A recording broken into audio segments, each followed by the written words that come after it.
Pour l'heure, ils m'ont rejoint dans le studio, les journalistes de la Gazette Tulliste. Bonjour Romain, William et Elliot. Bonjour. Bonjour. Bonjour à tous les trois.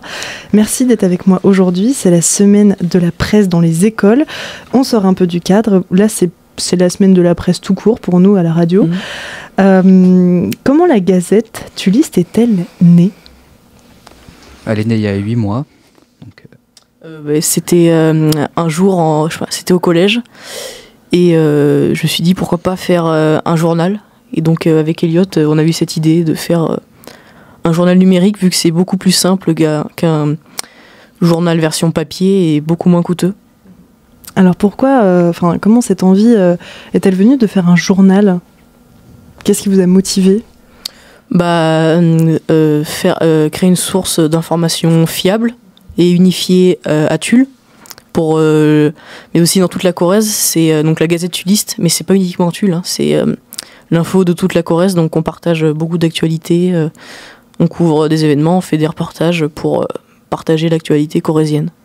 Comment est-ce que vous définissez vos rôles ? Qui fait quoi à la Gazette Tulliste ? Je vais commencer. Donc moi je suis le développeur web et aussi le cofondateur.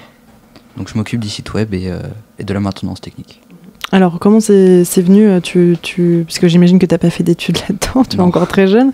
Comment est-ce que tu as pris la main un peu de ce développement web ? J'ai appris par moi-même. Et puis j'ai appris aussi avec ce projet. Très bien. Donc moi je m'appelle Romain Gors et je m'occupe je rédige les articles, je m'occupe de la rédaction. Je m'occupe aussi des reportages et du montage des vidéos. Donc je suis reporter et je vais sur certains événements pour les couvrir ou faire découvrir des endroits dans la Corrèze. Tu utilises quel matériel pour faire tes reportages ? Alors il n'y a pas beaucoup de budget, c'est avec les moyens du bord, donc c'est avec le téléphone, voilà. Aujourd'hui il y a des téléphones qui sont parfois très performants et qui peuvent aussi marcher très bien. Moi je trouve ça hyper honorable que vous fassiez aussi ça avec les moyens que vous avez, c'est super. Et vous du coup ? Moi je m'appelle William Laban, je suis gérant de la partie sport de la Gazette Tulliste et je prends des cours pour aider Elliot dans le codage. Et vous les prenez où ces cours ? Via internet. Sur Open Classroom. D'accord. C'est des données qui sont mises à disposition ? C'est des petites vidéos. Très bien. Ça, c'est bon pour les auditeurs et auditrices qui souhaiteraient se mettre au développement et qui chercheraient à savoir comment se former. Alors, quels sont vos modes d'information à vous ? Parce qu'évidemment, en tant que journaliste, il faut aussi aller chercher l'information. Comment est-ce que vous vous informez ? Alors, bien sûr, à l'aide... pardon. Il y a bien sûr des affiches, toutes sortes de tracts qui nous montrent et qui nous pour faire de la publicité pour les événements de toute la Corrèze. Donc par exemple, après je recherche sur internet qu'est-ce qui va se passer, par exemple, imaginons, je sais pas moi, la fête du cochon à Neuvic. J'ai fait un article dessus récemment. Donc j'avais vu par exemple la montagne, non pas du tout la montagne, non pardon, non à l'aide de l'affiche, et après j'étoffe un peu le tout pour donner du corps au texte et à l'article pour qu'il soit agréable à lire. D'accord. Et sinon en termes d'information, par exemple sur ce qui se passe en France actuellement, où est-ce que vous allez chercher votre information ? Est-ce que vous lisez des journaux ? Est-ce que vous écoutez la radio ? Est-ce que vous suivez des chaînes YouTube, TikTok, que sais-je ?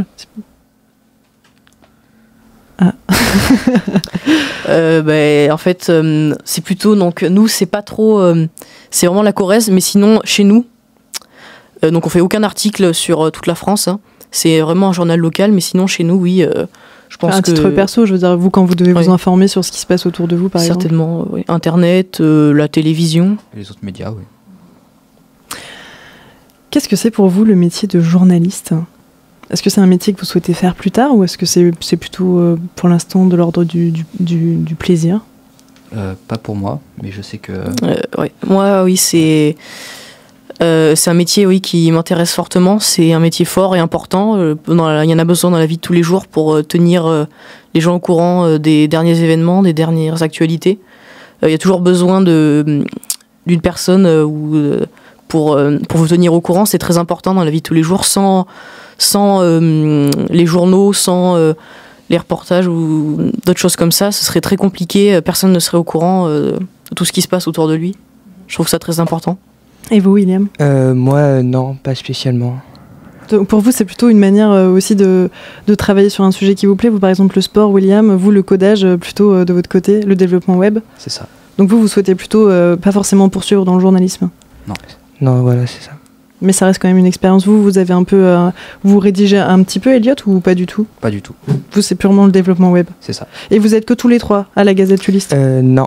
Alors, il y a une autre personne qui n'a pas pu venir aujourd'hui, c'est Tito Ensoleil à vous. Donc, lui, il s'occupe de toute la communication sur d'autres plateformes, sur les réseaux sociaux et tout ça. Donc, il s'occupe de nous donner de la visibilité afin que toutes les personnes puissent nous connaître. Ce qui est aussi hyper important pour gagner en visibilité, effectivement. Est-ce que vous avez un soutien de vos professeurs, camarades, parents? Quel retour vous avez? Alors déjà, on a nos professeurs. On a le CD du Collège Victor Hugo qui nous soutient et qui nous donne des heures pour travailler sur le journal. Qui vous laisse des locaux? Oui, on a le CDI 1 heure par semaine pour travailler. Oui, aussi donc nos parents. Nos parents, je pense que ils sont heureux de voir leurs enfants faire des choses aussi importantes, de faire... voilà, ils nous soutiennent dans nos idées, dans nos projets. Moi, par exemple, ma mère, elle m'aide toujours à chercher des articles. Je trouve ça très important, le soutien. Sans ça, c'est parce que c'est assez compliqué, on s'en rend pas compte comme ça, mais donner l'information, tout ça, ça peut être stressant aussi. Oui, c'est une lourde responsabilité. Il y a votre papa qui est avec nous aujourd'hui dans le studio aussi, qui vous soutient aujourd'hui en direct avec nous. Mais oui, c'est important. Et puis, il y a un peu une part de responsabilité aussi, c'est savoir donner une information juste, ce qui n'est pas toujours facile. Alors, comment est-ce que vous faites pour, par exemple, recouper vos sources? Ce qui n'est pas forcément le plus simple à faire. Comment vous vérifiez vos informations?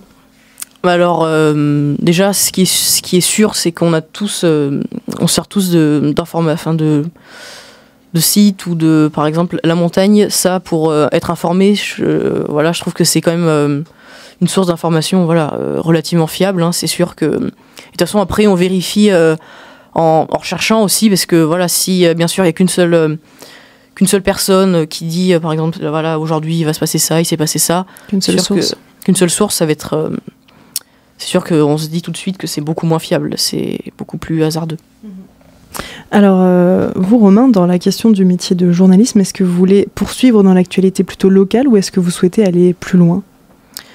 Oui, ça c'est une question que je me pose, c'est vrai que c'est une bonne question. Alors, c'est vrai qu'à l'échelle nationale, c'est très intéressant, c'est très enrichissant parce qu'on peut être envoyé dans d'autres pays, couvrir des événements très très importants. Mais je trouve quand même que rester ici, pour donner des informations dans les endroits où, par exemple, beaucoup de personnes n'ont pas accès à des moyens, à beaucoup de moyens pour rester informés. Je trouve que reste très important, surtout en Corrèze. Il y a très peu de... encore une fois, je cite La Montagne, c'est un des journaux les plus importants de la Corrèze parce qu'à part ça, il n'y a pas grand-chose pour se tenir informé. Un journal papier, il y a La Trousse corrézienne, La Vie corrézienne et La Montagne. C'est vrai que ça fait pas beaucoup. C'est vrai que ça fait pas beaucoup et ça reste assez compliqué de se tenir informé. Où est-ce qu'on peut la retrouver, cette Gazette Ulysse, pour les auditeurs et auditrices qui souhaiteraient aller voir ce que vous faites? Donc on a un site internet. Que vous avez développé? Oui. De A à Z. Voilà. On fait aussi des vidéos sur YouTube, du coup. Et sur les médias, en général, sur les réseaux sociaux, on fait des posts en fonction de ce qu'on fait sur le site. Donc on peut vous suivre en tapant juste la Gazette Ulysse, par exemple, sur Google. On va directement trouver votre site internet et c'est ça. Et vos pages Facebook. Vous êtes sur Instagram aussi? Oui. Oui, alors... Alors on est sur Twitter, YouTube, Instagram, TikTok. Et on est aussi... vous pouvez nous suivre aussi sur GitHub. C'est quelque chose pour les développeurs. D'accord. Merci pour la précision, mais vous êtes absolument partout. Ça doit être un travail monstrueux de suivre la communication sur tous ces réseaux. Alors c'est très compliqué, mais on est une équipe soudée, donc je pense que tout le monde essaie de fournir des informations un peu partout quand il peut. Elliot, il s'occupe surtout de Twitter. Après Titouan, il s'occupe des autres, et moi par exemple de YouTube. C'est un sacré travail. Quels sont vos événements à venir à la Gazette Tulliste ? Alors, on a une version 2 qui arrive bientôt. Donc, le site qui va être refait de A à Z pour essayer de faire quelque chose d'un peu plus professionnel, parce que c'était fait un peu à l'arrache. Et voilà. De plus potable pour que ce soit plus attrayant, quoi, qu'on ait plus envie de partir à la découverte de toutes les informations qu'il y a sur le site, parce que c'est vrai que l'ancien, voilà, c'était un peu plus... C'est un peu compliqué. Voilà. Est-ce qu'il y a des journaux numériques que vous suivez, vous, que vous lisez, ou même juste vous en inspirez, par exemple pour faire le développement de ce site internet? Est-ce que vous êtes allé vous chercher sur des autres médias en ligne? Sur la montagne principalement, et un petit peu la dépêche aussi pour certains éléments du site. Parce qu'il y a des journaux qui existent uniquement en version numérique. Je pense à Mediapart notamment, ou Disclose par exemple. Je n'étais pas du tout allé voir. Ouais. Moi je connais Mediapart, ouais. J'étais allé voir et j'avais regardé effectivement, et c'est vrai qu'on va piocher nos idées pour le design, les onglets, les informations à proposer sur d'autres sites qui proposent bien sûr des actualités, qui proposent l'actualité, pardon. Merci infiniment d'avoir été mes invités pour cette deuxième partie d'émission. Romain, William et Elliot, je rappelle que vous êtes tous les trois, et il manque Titouan, la Gazette Tulliste. On invite évidemment les auditeurs et auditrices à aller taper sur la barre de recherche Gazette Tulliste, afin qu'on puisse aller voir sur le site internet. On remettra le lien dans le podcast qui sera disponible à partir de 14h30. Merci infiniment d'avoir été mes invités. Merci à vous surtout. Merci.